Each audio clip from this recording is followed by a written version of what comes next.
Hello, আজকে আমার এই নতুন ভিডিওতে বেশ অনেকগুলি খুব ইম্পর্টেন্ট টপিক নিয়ে আলোচনা করব। আজকের এই এপিসোডেই আমরা যে বিষয়গুলো নিয়ে আলোচনা করব, শুরুতেই আসি যে আমরা কি কি অঙ্ক শিখব ক্লাস 11 কেন 12। শুরুতেই আমাদের শিখতে হয় জার্নাল, তারপর লেজার, তারপর trial balance, cash book, then final account, আরও অনেক কিছু, ডেপ্রিসিয়েশন আছে। ক্লাস 12 আরও অনেক কিছু আছে, সেইগুলো এই মুহূর্তে জানার দরকার নেই। তো এই যে এতগুলো অঙ্কের নাম বললাম, এর গোড়ায় কিন্তু শুরুতেই আমি বলেছি জার্নাল শেখার কথা। জার্নালটাকে আমি মনে করি এটা একটা ভিত বলার গুরুত্বটা কি, কেন বললাম ভিত? তার কারণ হলো একটা 5 তলা 6 তলা আরো বেশি উঁচুতলা বাড়ি হয়তো করছি। আগে কিন্তু আমরা ওই 4 তলা বাড়ির ক্ষেত্রে 4 তলাটি আগে তৈরি করি না, আগে ভিতটা তৈরি করি, তারপর 1 তলা হয়, 2 তলা হয়, 3 তলা, তারপর 4 তলা। তো জার্নালে এই ক্লাস 11 বা 12 বা ইন ফিউচার আমরা যখন গ্র্যাজুয়েশন করবো, অ্যাকাউন্টেন্সিতে অনেক অঙ্ক শিখবো, কিন্তু সব অঙ্কের গোড়াতে বসে আছে কিন্তু জার্নাল। মানে এই যে বাকি যে অঙ্কগুলো আছে, ledger, trial balance, cash book, final account, depreciation, সবাই কিন্তু জার্নালের সাথে রিলেটেড। মানে উইদাউট জার্নাল, উইদাউট বেস কিছুই অন্য অঙ্কগুলো তৈরি করা যায়। বেস না হলে 1 তলা 2 তলা 3 তলা করা যায় না। সেরকম জার্নাল না শিখলে আমি লেজার করতে পারবো না, ট্রায়াল ব্যালেন্স করতে পারবো না, ক্যাশ বুক করতে পারবো না, ফাইনাল অ্যাকাউন্ট করতে পারবো না, কিছুই করতে পারবো না। তাহলে জার্নাল করা আমাদের শিখতে হবে। জার্নালটা মূলত দাঁড়িয়ে আছে ডাবল এন্ট্রি সিস্টেমের উপর। ডাবল এন্ট্রি সিস্টেম কি বা 2 তরফা দাখিলা পদ্ধতি কি? জেনে রাখো যে 2 তরফা দাখিলা পদ্ধতি হলো এমন একটা পদ্ধতি যে পদ্ধতিতে কোনো আর্থিক লেনদেনে দুটো দিক বিবেচনা করে তার একটি দিককে বা একটি পক্ষকে ডেবিট করা হয় এবং একই পরিমাণ টাকা দ্বারা অপর পক্ষকে ক্রেডিট করা হয়। সেই পদ্ধতিকে বলা হয় ডাবল এন্ট্রি সিস্টেম বা 2 তরফা দাখিলা পদ্ধতি। আরেকবার রিপিট করছি, যে পদ্ধতিতে আর্থিক লেনদেনের দুটি পক্ষকে বিচার করে একটি দিককে বা একটি পক্ষকে ডেবিট করা হয় এবং সমপরিমাণ অঙ্ক দ্বারা অন্য পক্ষটিকে ক্রেডিট করা হয়, সেই পদ্ধতিকে বলে ডাবল এন্ট্রি সিস্টেম বা 2 তরফা দাখিলা পদ্ধতি। ক্লিয়ার? এই 2 তরফা দাখিলা পদ্ধতি এর আবিষ্কর্তাই বলতে পারি। ওনার নাম ছিল লুকা প্যাসিওলি, যিনি ছিলেন একজন ইটালিয়ান পাদ্রী। এবং আধুনিক হিসাব শাস্ত্রের সূচনা হয় 1494 সালে। এই দুটো কথার উপর জোর দিচ্ছি কারণ তোমাদের পরীক্ষায় প্রশ্ন আসে যে হিসাব শাস্ত্রের জনক কে? তোমরা বলবে লুকা প্যাসিওলি। আর আধুনিক হিসাব শাস্ত্রের সূচনা হয় কত সালে? না, 1494 সালে। ক্লিয়ার? এই 2 তরফা দাখিলা পদ্ধতিতে প্রথমে আমাদের কি করতে হয় না, বিচার করতে হয় বা খুঁজে বের করতে হয় যে ওই আর্থিক লেনদেনের মধ্যে দুটো দিক কি। তারপর তো তার একটা দিককে ডেবিট করব এবং আরেকটি দিককে ক্রেডিট করব। তা প্রথম কাজ হচ্ছে দুটো দিক কি সেটাকে খুঁজে বের করা। এই দুটো দিক খুঁজে বের করার পর একটি নিয়ম আছে, একটি নয়, অ্যাকচুয়ালি দুইটি নিয়ম আছে। একটি হলো সুবর্ণ নিয়ম বা গোল্ডেন রুল, আর একটি হলো মডার্ন রুল বা আধুনিক নিয়ম। এই নিয়ম অনুসারে একটি দিককে ডেবিট করছি এবং অপর দিককে ক্রেডিট করছি। তো আজকের এই এপিসোডে আমরা মডার্ন রুলের ধারে কাছ দিয়ে যাব। আমরা পুরোটাই গোল্ডেন রুল বা সুবর্ণ নিয়ম অনুসারে ডেবিট এবং ক্রেডিট বিচার করা শিখব। কিন্তু তারও আগে আমাকে লেনদেন থেকে দুটো দিককে খুঁজে বের করতে হবে। এই দুটো দিক কিভাবে বের করব তার সেই অর্থে কোনো বিশেষ নিয়ম বা কোনো ফর্মুলা নেই। এটা টোটালি এই শুনে বা অভিজ্ঞতার ভিত্তিতে দুটো দিককে আমরা খুঁজে বের করতে শেখা যায়। যত তুমি বেশি অভিজ্ঞ হবে তত তাড়াতাড়ি দুটো দিককে খুঁজে বের করতে পারবে, তত তাড়াতাড়ি রুলটা অ্যাপ্লাই করতে পারবে, তত তাড়াতাড়ি তোমরা ডেবিট এবং ক্রেডিট বের করতে শিখবে। তো আমরা কয়েকটা উদাহরণের মাধ্যমে ওই ডেবিট দুটো দিককে খুঁজে বের করব, তারপরের কাজগুলো পরে করব। কয়েকটা উদাহরণ দেওয়া যাক। যেমন, started business with cash ₹1,00,000, অর্থাৎ নগদ 1,00,000 টাকা দিয়ে মালিক ব্যবসা শুরু করেছেন। প্রথম কাজ কি বললাম, দুটো দিককে বের করবো। তো দুটো দিক কি হবে, একটি হবে ক্যাশ, এবং সবসময় দুটো দিককে বের করবে ব্যবসার দিক থেকে চিন্তা করে। তাহলে ব্যবসায় টাকা এলো, প্রশ্নটা হলো কার থেকে এলো? ন্যাচারালি মালিক টাকাটা দিল। তো এখন ওই হিসেবের খাতায় মালিকের যে নাম রামশ্যাম যদুমধু, এই নামটা ইউজ করা হয় না, তার বদলে আমরা ক্যাপিটাল টার্মটা ইউজ করবো। সেই কারণে ক্যাপিটাল হলো এক প্রকার পার্সোনাল অ্যাকাউন্ট। তাহলে মালিক যদি 1,00,000 টাকা দিয়ে ব্যবসা শুরু করেন, সেই ক্ষেত্রে দুটি দিক হলো ক্যাশ এবং ক্যাপিটাল। ক্লিয়ার? এরপর দেখতে হবে যে দুটো দিক হলো, এই দুটো কোনো না কোনো একটা অ্যাকাউন্ট। যেমন অ্যাকর্ডিং টু গোল্ডেন রুল, আচ্ছা গোল্ডেন রুল একটু আলোচনা করি। গোল্ডেন রুল বলছে, according to golden rule there are 3 types of accounts. কি? ওয়ান ইজ পার্সোনাল অ্যাকাউন্ট, অর্থাৎ ব্যক্তিক হিসাব। Second one is real account, অর্থাৎ সম্পত্তি সংক্রান্ত হিসাব।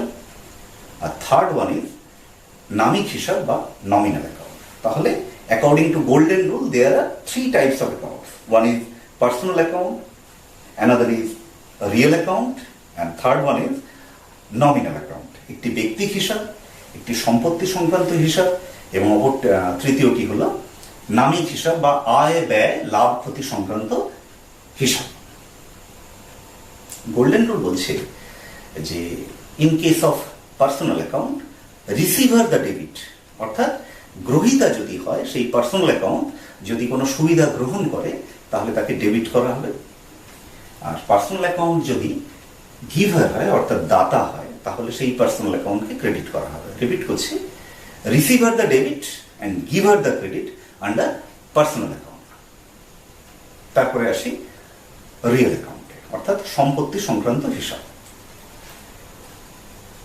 রিয়েল অ্যাকাউন্টে বলা হচ্ছে হোয়াট কামস ইন ডেবিট, অর্থাৎ সম্পত্তি যদি আসে তাহলে তাকে ডেবিট করা হবে। And what goes out credit, সেই সম্পত্তি যদি চলে যায় তাহলে তাকে ক্রেডিট করা হবে। ক্লিয়ার? এবার আসা যাক নমিনাল অ্যাকাউন্টে। নমিনাল অ্যাকাউন্ট মানে হলো নামিক হিসাব, বা একটু ভেঙে বললে বোঝায় আয় ব্যয় লাভ ক্ষতি সংক্রান্ত হিসাব। এখানে বলা হয়েছে all expenses and losses are debit and all incomes and gains are credit, অর্থাৎ সমস্ত খরচ এবং ক্ষতি সেগুলি ডেবিট হবে, এবং আয় আর লাভ হলে সেগুলিকে ক্রেডিট করা হবে। তাহলে আমরা গোল্ডেন রুলটা আলোচনা করলাম। এবার চলে আসি যে মালিক 1,00,000 টাকা দিয়ে ব্যবসা শুরু করেছিলেন। দুটি দিক হলো, একটি cash account and another is capital account. Cash হচ্ছে সম্পত্তি, বোঝাই যাচ্ছে ক্যাশ হচ্ছে সম্পত্তি, নগদ টাকা। রিয়েল অ্যাকাউন্ট কি বলেছিল না, what comes in debit and what goes out credit. তাহলে ব্যবসার দিক থেকে চিন্তা করলে ব্যবসায় কিন্তু টাকাটা এলো, তাহলে ন্যাচারালি ক্যাশ যদি আসে তাহলে ক্যাশকে ডেবিট করা হবে। কারণ রিয়েল অ্যাকাউন্ট বলেছে যে হোয়াট কামস ইন ডেবিট, তাহলে ক্যাশ ব্যবসায় ঢুকলো, সেই কারণে ক্যাশ ডেবিট। আরেকটা অ্যাকাউন্ট কি হয়েছিল না, capital account. Capital is the personal account. According to personal account receiver the debit and giver the credit. তাহলে ব্যবসায় মালিক টাকাটা দিল, তাহলে মালিক রিসিভার হলো না গিভার হলো, মালিক গিভার হলো, সেই কারণে ক্যাপিটাল অ্যাকাউন্টকে ক্রেডিট করা হয়। ক্লিয়ার? এটা একটা এক্সাম্পল। তাহলে এক্সাম্পলে কি দেখলাম, প্রথমে ট্রানজাকশন নিলাম, তার থেকে দুটো দিক বের করলাম, দুটো দিক কি কি অ্যাকাউন্ট জানলাম, তারপর গোল্ডেন রুল অ্যাপ্লাই করলাম, অ্যাপ্লাই করে একটিকে ডেবিট করলাম আর একটিকে আমরা ক্রেডিট করলাম। এবার আসি, open a bank account by ₹50,000, অর্থাৎ 50,000 টাকা দিয়ে ব্যাংকে একটি অ্যাকাউন্ট খোলা হয়েছে। এইভাবে আমরা ভাবতে, তাহলে এখানে দুটি দিক কি আছে, ব্যাংকে অ্যাকাউন্ট খোলা হলো, তাহলে ব্যাংক ইজ দ্য রিসিভার, ব্যাংকে আমরা টাকা দিয়ে অ্যাকাউন্ট খুলি। তো তাহলে একটা সাইড হলো ব্যাংক, আর প্রতিষ্ঠান থেকে টাকা চলে গেল, আরেকটি হলো ক্যাশ। তাহলে in case of opening a bank account by ₹50,000 there will be two accounts, one is bank account and another is cash account. এবার ব্যাংক হলো আর ক্যাশ হলো। এবার ব্যাংকটা কি account, which type of account? It is a personal account. তবে কেউ কেউ এটাকে রিয়েল অ্যাকাউন্টও বলে থাকে, দুটোই ঠিক। আমরা যদি পার্সোনাল অ্যাকাউন্ট হিসেবে ট্রিট করি, তাহলে পার্সোনাল অ্যাকাউন্টে কি বলা হয়েছে? Receiver the debit and giver the credit. তাহলে ব্যাংকে যদি অ্যাকাউন্ট খুলি, ব্যাংক টাকা রিসিভ করছে, তাহলে bank will be debited, bank debit হল। আর প্রতিষ্ঠান থেকে টাকা চলে গেল, what comes in debit and what goes out credit under golden rule, real অ্যাকাউন্টের নিয়ম অনুসারে। তাহলে ব্যাংকে টাকা অ্যাকাউন্ট খুললে টাকাটা চলে যায় প্রতিষ্ঠানের থেকে, সেই কারণে ক্যাশ অ্যাকাউন্টকে ক্রেডিট করা হবে। Clear? Next, goods purchased for ₹50,000, 50,000 টাকার জিনিস কেনা হয়েছে। তাহলে এইভাবে দেখা যায় যে জিনিস কিনলাম টাকা দিয়ে, জিনিস এলো, টাকা গেল, তাহলে জিনিসকে ইংরেজিতে বলা হয় গুডস। তাহলে হওয়া উচিত কি? One is goods, another is cash. কিন্তু মজার কথা হলো, in your books of account, হিসেবের খাতায় গুডস নামে কোনো অ্যাকাউন্ট হয় না। গুডস নামটা আমরা ইউজ করতে পারবো না। ইনস্টিড অফ গুডস, যদি গুডসটা কিনি তাহলে আমরা ইউজ করবো পারচেজ অ্যাকাউন্ট, আর যদি গুডসটা বিক্রি করি তাহলে ইনস্টিড অফ পারচেজ অ্যাকাউন্ট সেটা রিপ্লেস হবে সেলস অ্যাকাউন্ট দিয়ে। তাহলে হিসেবের খাতায় গুডস নামে কোনো অ্যাকাউন্ট হবে না। গুডস যদি কেনা হয় পারচেজ বলবো, আর গুডস যদি বিক্রি করা হয় আমরা বলবো সেলস। তাহলে কি উদাহরণ দিয়েছিলাম? যে 50,000 টাকার জিনিসপত্র কেনা হয়েছে, তাহলে গুডস হবে না, একটা সাইড হলো purchase and another will be cash. Now purchase কি অ্যাকাউন্ট? পারচেজ নিশ্চয়ই কারোর নাম নয়, মানে পার্সোনাল নয়। কেনাকাটি কখনো সম্পত্তি নয়, কেনাকাটা মানে খরচ। তাহলে পারচেজ হলো নমিনাল অ্যাকাউন্ট, কারণ নমিনাল অ্যাকাউন্ট মানে আয় ব্যয় লাভ ক্ষতি সংক্রান্ত হিসাব। পারচেজ হচ্ছে ওয়ান কাইন্ড অফ ব্যয়, এক্সপেন্স। গোল্ডেন রুল কি বলছে?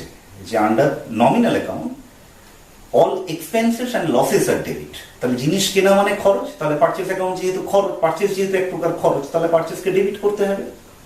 আর তার এগেনস্টে ক্যাশ চলে গেল, একটা সাইড হলো ক্যাশ। ক্যাশ হচ্ছে রিয়েল অ্যাকাউন্ট। রিয়েল অ্যাকাউন্টে কি বলা হয়েছিল? What comes in debit and what goes out credit.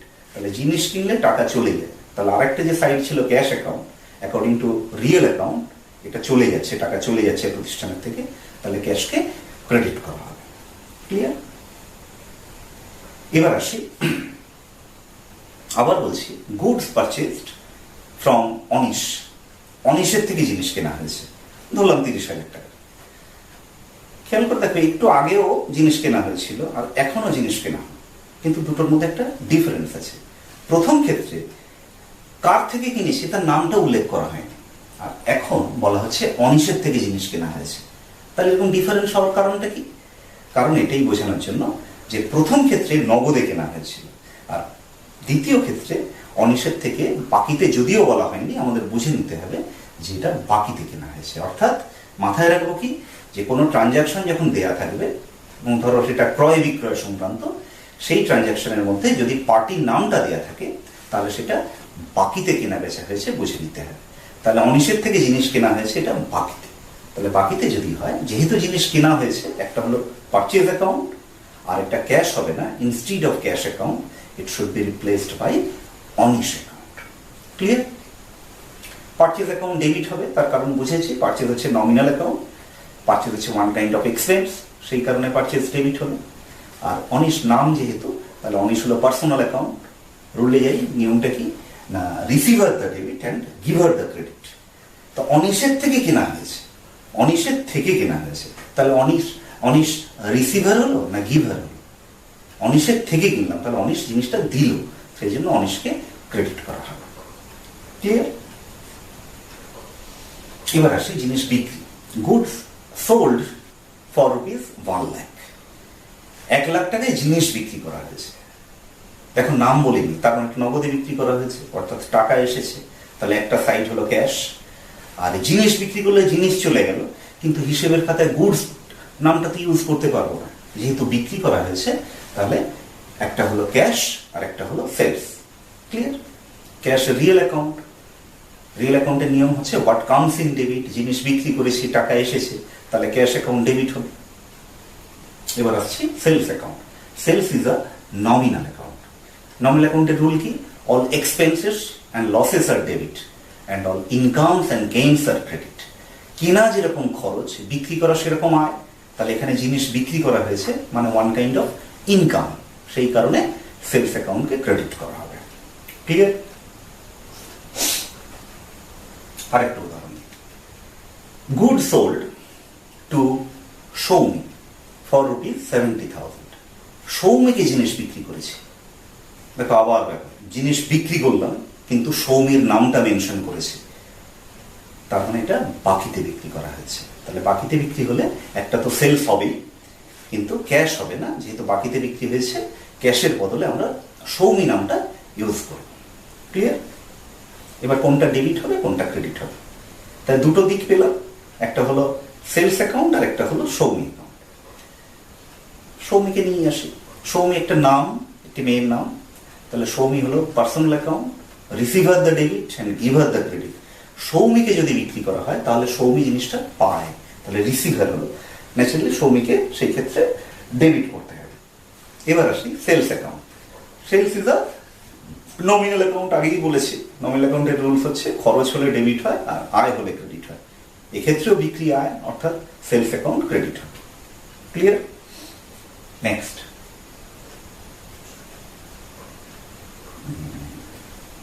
Tuition fees paid ₹500। Tuition fees দেওয়া হয়েছে, কারণ টিউশন ফি কাদের জন্য দেওয়া হয়? নিশ্চয়ই ছেলেপুলেদের জন্য। তো এখানে বুঝে নিতে হবে, এই যে ছেলেপুলেটি, আমরা তো অঙ্কটা করছি ব্যবসা, কিন্তু ব্যবসার তো ছেলেপুলে হয় না। নিশ্চয়ই ন্যাচারালি এটা ব্যবসার মালিকের ছেলের টিউশন ফিজ দেওয়া হয়েছে, তার মানে এটা মালিকের ব্যক্তিগত খরচ। আর হিসাব শাস্ত্রে মালিকের যে কোনো ব্যক্তিগত খরচ তার একটা স্পেশাল নাম ইউজ করা হয়েছে।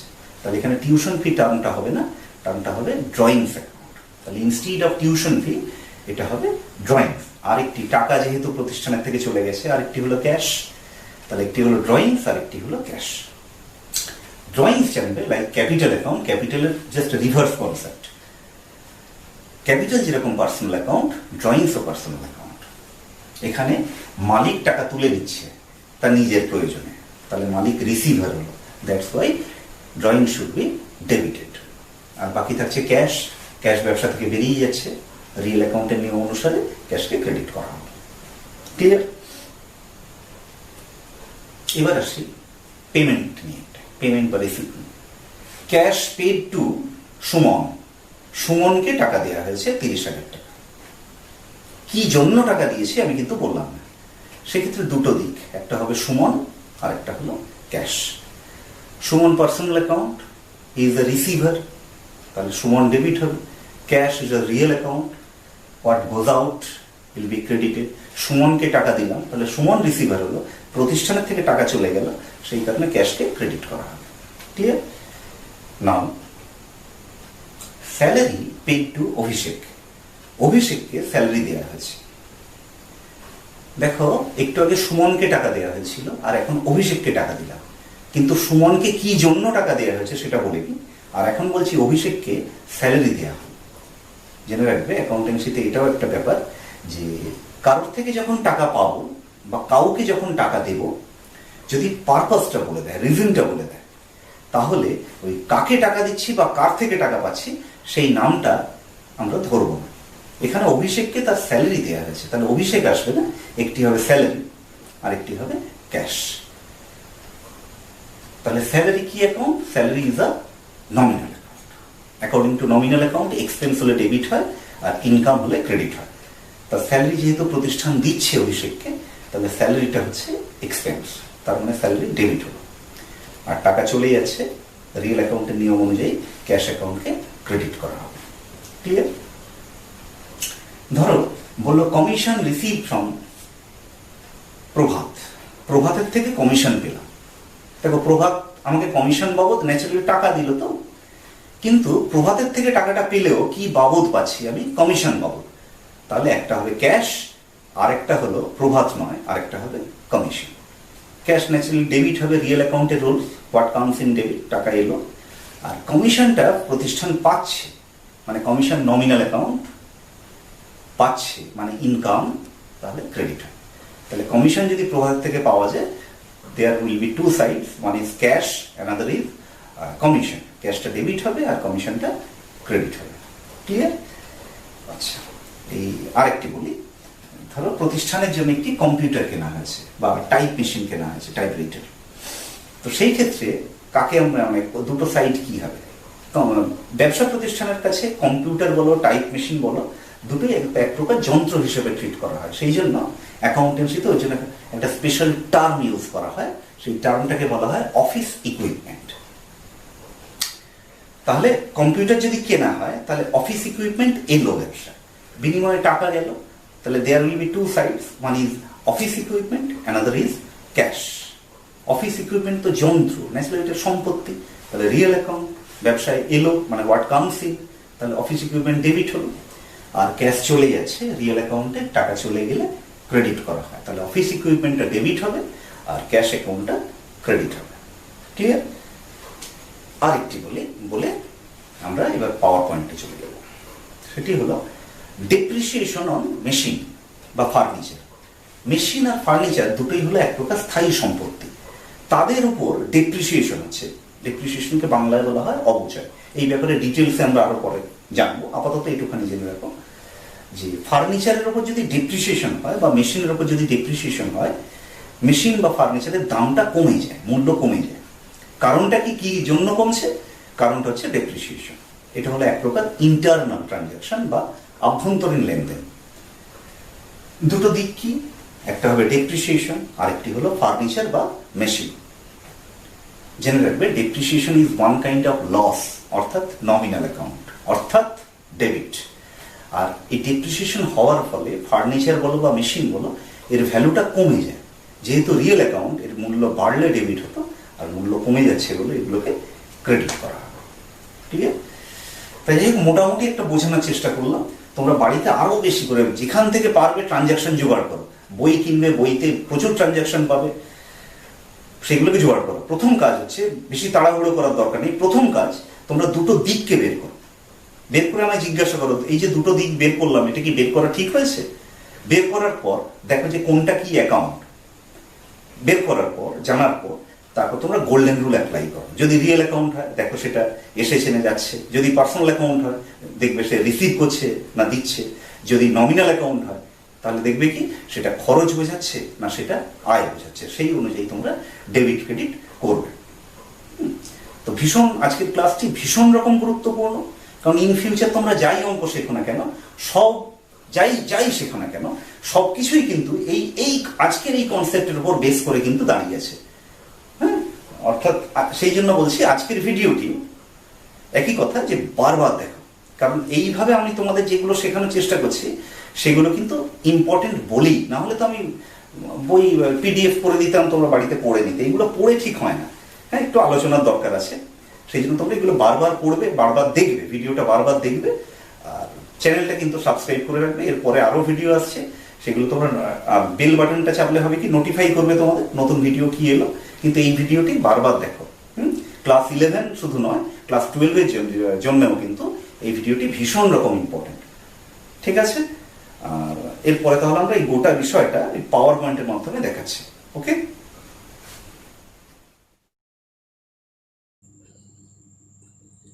তাহলে মৌখিক আলোচনার পর আমরা পাওয়ার পয়েন্ট প্রেজেন্টেশনে চলে এসেছি। শুরুতেই গোল্ডেন রুল সম্বন্ধে আমরা কিছু বলবো। অ্যাকর্ডিং টু গোল্ডেন রুল, হিসাব খাতকে 3 ভাগে ভাগ করা হয়, যেমন personal account, real account, nominal account.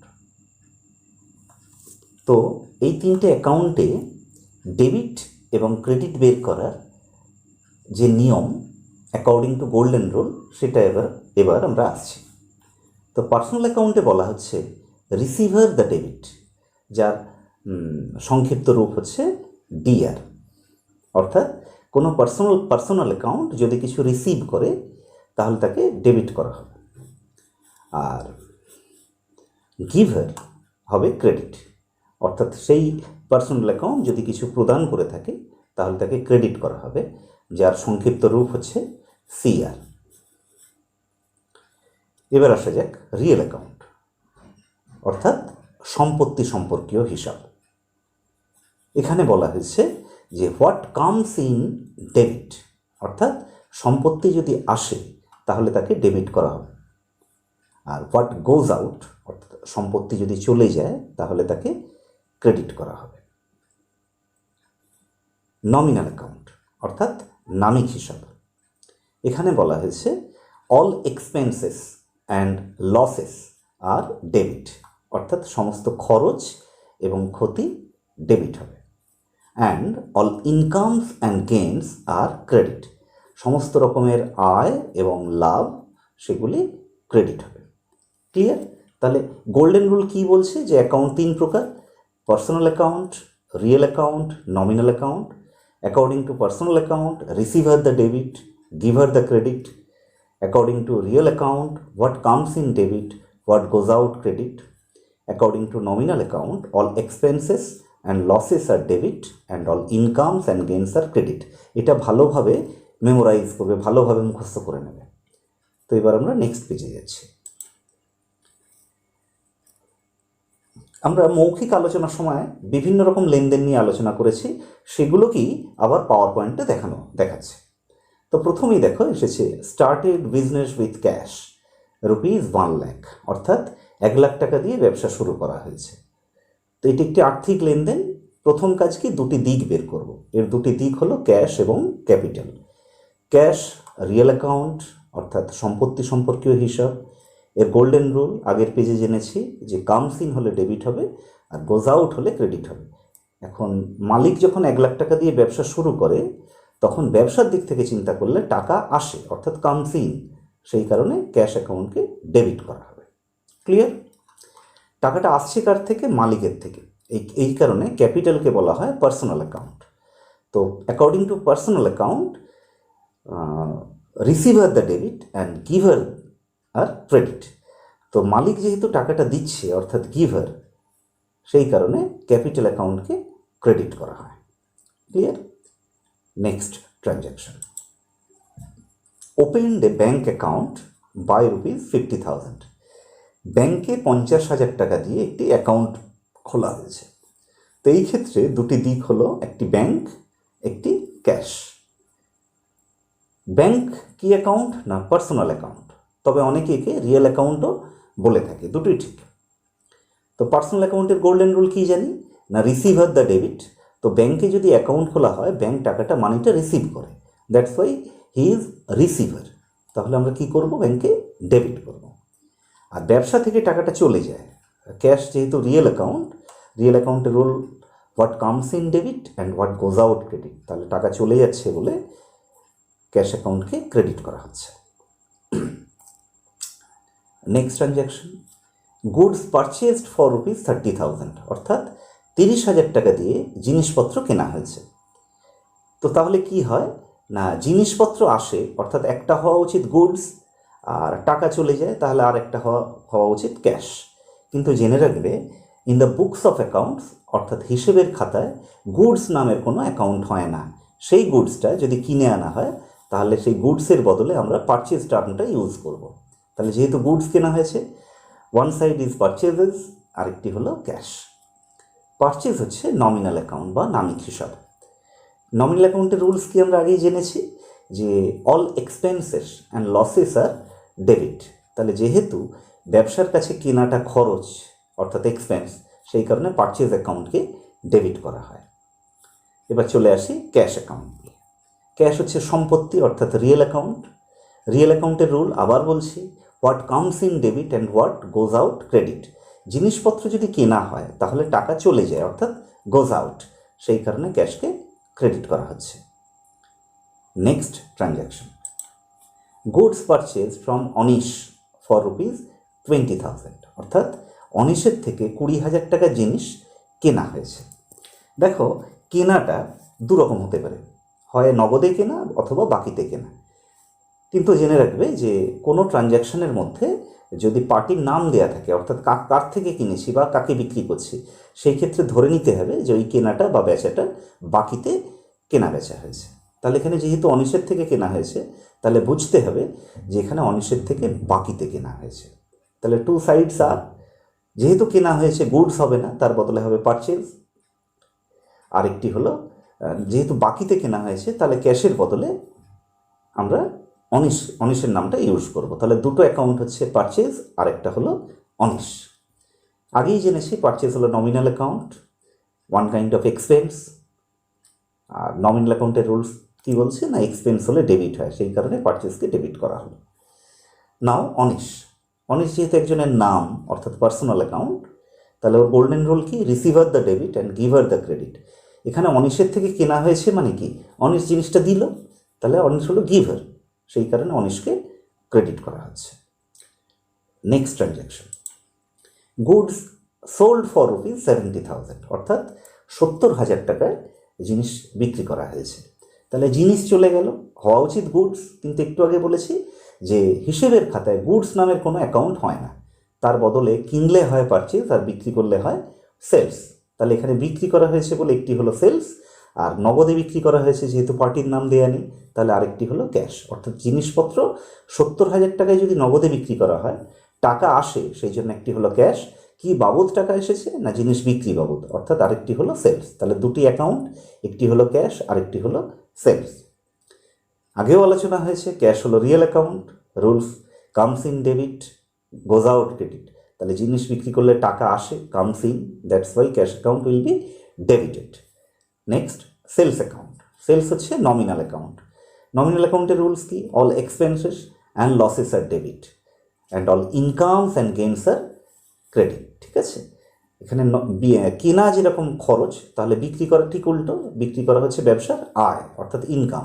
তাহলে সেলস যেহেতু ইনকাম, নমিনাল অ্যাকাউন্টের নিয়ম অনুযায়ী এটা ক্রেডিট হবে। Clear? Next, goods sold to Shruti for ₹80,000, শ্রুতিকে 80,000 টাকায় জিনিস বিক্রি করা হয়েছে। আবার খেয়াল করে দেখো, আগেও বিক্রি করা হয়েছিল, এখনও বিক্রি করা হলো, কিন্তু এইখানে শ্রুতিকে বিক্রি করা হয়েছে, অর্থাৎ কাকে বিক্রি করা হয়েছে তার নামটি দেয়া রয়েছে। তাহলে আমাদের কি বুঝতে হবে, যে এই বিক্রিটি হয়েছে বাকিতে। তাহলে বাকিতে বিক্রি হলে ক্যাশ হয় না, সেই ক্যাশের বদলে শ্রুতি নামটা ইউজ করতে হবে। তাহলে একটি অ্যাকাউন্ট হলো শ্রুতি, আর বিক্রি করা হলে গুডস হবে না, তার বদলে হবে সেলস অ্যাকাউন্ট। তাহলে দুটি অ্যাকাউন্ট, একটি হলো শ্রুতি অ্যাকাউন্ট আর একটি হলো সেলস অ্যাকাউন্ট। বোঝাই যাচ্ছে শ্রুতি একটি নাম অর্থাৎ পার্সোনাল অ্যাকাউন্ট। নিয়মটা আগেই জেনেছি, receiver the debit and giver the credit. তাহলে শ্রুতিকে বিক্রি করলে শ্রুতি জিনিসটা পায় অর্থাৎ রিসিভার, সেই কারণে শ্রুতি ডেবিট হবে। আর সেলস হচ্ছে নমিনাল অ্যাকাউন্ট লাইক পারচেজেস, কিন্তু পারচেজের সঙ্গে ডিফারেন্স কি, জাস্ট অপোজিট। পারচেজ ছিল খরচ আর সেলস হচ্ছে ব্যবসার আয় অর্থাৎ ইনকাম, সেই কারণে সেলসকে ক্রেডিট করা হয়েছে। ঠিক আছে,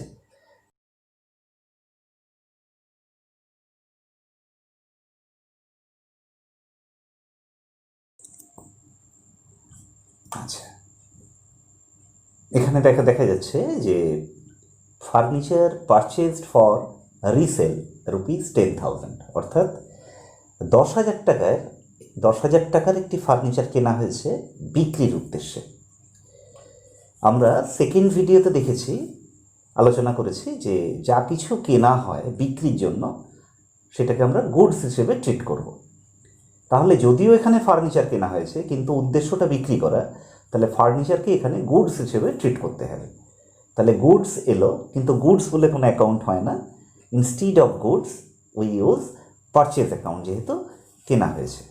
ক্লিয়ার? তাহলে একটি অ্যাকাউন্ট হলো পারচেজ অ্যাকাউন্ট, আর কেনা হয়েছে, কার থেকে কেনা হয়েছে নাম দেয়নি, তখন বুঝতে হবে এটি নগদে কেনা হয়েছে, অর্থাৎ একটি হলো পারচেজ অ্যাকাউন্ট এবং অপরটি হলো ক্যাশ অ্যাকাউন্ট। আমরা জানি পারচেজ হলো নমিনাল অ্যাকাউন্ট, অর্থাৎ এক প্রকার খরচ, আর অ্যাকর্ডিং টু গোল্ডেন রুল খরচ হলে নমিনাল অ্যাকাউন্টে ডেবিট করা হয়। ক্যাশ হচ্ছে রিয়েল অ্যাকাউন্ট, অর্থাৎ সম্পত্তি সংক্রান্ত হিসাব। রিয়েল অ্যাকাউন্টের রুল আগেই বলা হয়েছে, কামস ইন হলে ডেবিট আর গোজ আউট হলে ক্রেডিট হয়। তো ফার্নিচার কেনা হয়েছে নগদে, তাহলে ফার্নিচার এলো আর টাকা চলে গেল, তাহলে সেই কারণে ক্যাশ গোজ আউট, তাহলে ক্যাশকে আমরা ক্রেডিট করব। Clear? Next, furniture purchased for office decoration for ₹10,000, অর্থাৎ 10,000 টাকার একটি ফার্নিচার কেনা হয়েছে অফিসে সাজানোর জন্য। তাহলে এখানে কিন্তু ফার্নিচার কেনা হয়েছে বিক্রির জন্য নয়, অফিসে রেখে দেবে বলে। তাহলে এই ক্ষেত্রে ফার্নিচারকে গুডস হিসেবে আমরা ট্রিট করব না, ট্রিট করব অ্যাসেট হিসেবে, অর্থাৎ ফার্নিচার অ্যাকাউন্ট একটি হবে আর একটি ক্যাশ অ্যাকাউন্ট। তাহলে অফিস ডেকোরেশনের জন্য ফার্নিচার কিনলে দুটি সাইড, একটি হলো ফার্নিচার, একটি হলো cash. Furniture is a real account golden rule, comes in debit and goes out credit. এখানে ফার্নিচার কিনলে ফার্নিচার আসে অর্থাৎ কামস ইন, সেই কারণে ফার্নিচারকে ডেবিট করা হলো। আরেকটি হলো ক্যাশ অ্যাকাউন্ট। ক্যাশ হচ্ছে রিয়েল অ্যাকাউন্ট, আগেও বলা হয়েছে কামস ইন হলে ডেবিট হয়, গোজ আউট হলে ক্রেডিট হয়। তাহলে ফার্নিচার কিনলে টাকা চলে যায়, সেই কারণে ফার্নিচার গোজ আউট অর্থাৎ credit. Clear? Next, furniture sold out of mint for resale ₹5,000, অর্থাৎ যে ফার্নিচারগুলি বিক্রির জন্য কিনে আনা হয়েছিল সেখান থেকে 5,000 টাকার ফার্নিচার বিক্রি করা হয়েছে। দুটি সাইড কি, এখানেও দেখো ফার্নিচার যদিও বিক্রি হচ্ছে, কিন্তু কোন ফার্নিচার? যেটা বিক্রি করার জন্য কিনে আনা হয়েছিল। সেই কারণে এই ক্ষেত্রেও ফার্নিচারকে আমরা গুডস হিসেবে ট্রিট করব। তাহলে গুডস বিক্রি করলে একটি অ্যাকাউন্ট হয় সেলস, আর নগদে বিক্রি করলে ক্যাশ আসে, সেই কারণে একটি হলো ক্যাশ অ্যাকাউন্ট। তাহলে দুটি সাইড হলো, one is cash, another is sales. Cash real account, comes in টাকা আসছে, সেই কারণে ক্যাশকে ডেবিট করা হলো। Sales is a nominal account, according to nominal account expense হলে ডেবিট হয়, বাট ইনকাম হলে ক্রেডিট হয়। ব্যবসার কাছে সেলস হচ্ছে ইনকাম, সেই কারণে sales credit. Clear? Next, cash paid to Aditya. আদিত্যকে 5,000 টাকা দেওয়া হয়েছে। টু সাইডস আর, one is Aditya, another is cash. Aditya is a personal account, he is a receiver, তাহলে according to personal account receiver will be debit.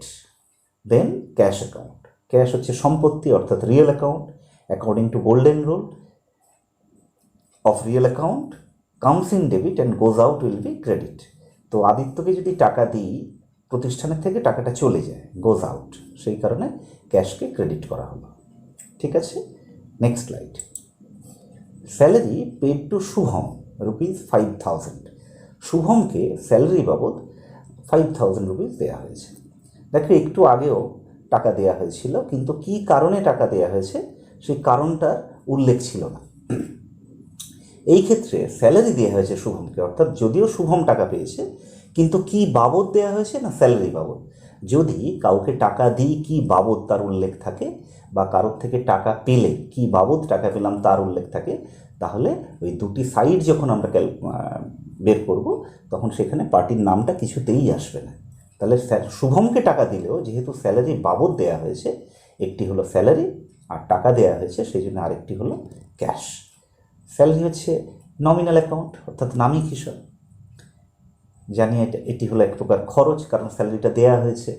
আর যে কোনো খরচ হলে নমিনাল অ্যাকাউন্টের নিয়মে এটিকে ডেবিট করা হয়। এবার আসি ক্যাশ অ্যাকাউন্ট। ক্যাশ হচ্ছে সম্পত্তি অর্থাৎ রিয়েল অ্যাকাউন্ট, কামস ইন হলে ডেবিট হতো, কিন্তু এখানে গোজ আউট, স্যালারি দেওয়া হলো, টাকাটা প্রতিষ্ঠানের থেকে চলে গেল, গোজ আউট, সেই কারণে ক্যাশকে ক্রেডিট করা হচ্ছে। Clear? Next, commission receive from Soumi ₹4,000। Soumir থেকে 4,000 টাকা কমিশন পেয়েছে। আবার দেখো সৌমির থেকে টাকা পেয়েছে, কিন্তু কি বাবদ? কমিশন বাবদ। তাহলে সৌমি নামটা আর আসবে না, ইনস্টিড অফ সৌমি হবে কমিশন আর একটি ক্যাশ। ক্যাশ হচ্ছে রিয়েল অ্যাকাউন্ট, কমিশন বাবদ টাকা পেলাম অর্থাৎ কামস ইন, সেই কারণে ক্যাশকে ডেবিট করা হলো।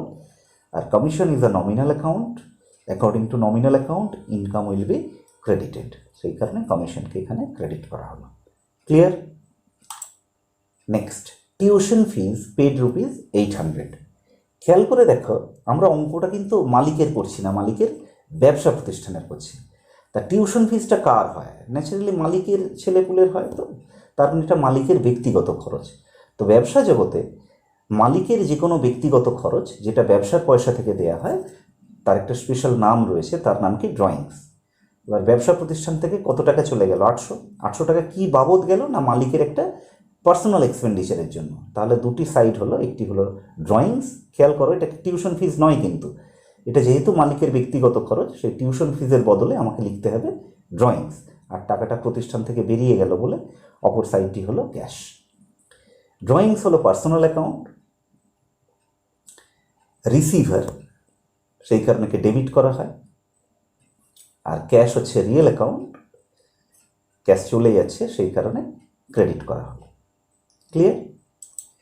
নেক্সট, কম্পিউটার কেনা হয়েছে 25,000 টাকা দিয়ে। Computer purchase for ₹25,000। কম্পিউটার যেহেতু অফিসের এক প্রকারের যন্ত্র, সেই জন্য কম্পিউটার টার্মটা ইউজ না করে এই ক্ষেত্রে অফিস ইকুইপমেন্ট টার্মটা ইউজ করা ভালো। তাহলে কম্পিউটার এসেছে, তার বদলে কম্পিউটার টার্মটা ইউজ না করে আমরা অফিস ইকুইপমেন্ট ওয়ার্ডটি ইউজ করেছি। আর নগদে কেনা হয়েছে ন্যাচারালি, আরেকটি হলো ক্যাশ। তো এই যন্ত্র সামগ্রী ন্যাচারালি একটু সম্পত্তি, অর্থাৎ রিয়েল অ্যাকাউন্ট। কম্পিউটার কিনলে কম্পিউটার আসে, অর্থাৎ কামস ইন, সেই কারণে ডেবিট করা হলো। আর টাকা হলো রিয়েল অ্যাকাউন্ট, চলে যাচ্ছে, সেই কারণে ক্রেডিট করা হলো। Clear? Next and last, depreciation charged on office furniture. এটা একটা লেনদেন, কিন্তু আভ্যন্তরীণ লেনদেন। তো ডেপ্রিসিয়েশন অফিস ফার্নিচারের উপর যদি হয়, দুটি সাইড হলো, একটি ডেপ্রিসিয়েশন আর একটি ফার্নিচার। ডেপ্রিসিয়েশন হচ্ছে নমিনাল অ্যাকাউন্ট, অর্থাৎ নামিক হিসাব। এটা এক প্রকারের ক্ষতি, অর্থাৎ লস, যে কারণে একে ডেবিট করা হবে। আর ফার্নিচার রিয়েল অ্যাকাউন্ট, এই ডেপ্রিসিয়েশন হওয়ার ফলে ফার্নিচারের মূল্য কমে যায়, সেই কারণে ফার্নিচারকে ক্রেডিট করা হবে। ক্লিয়ার?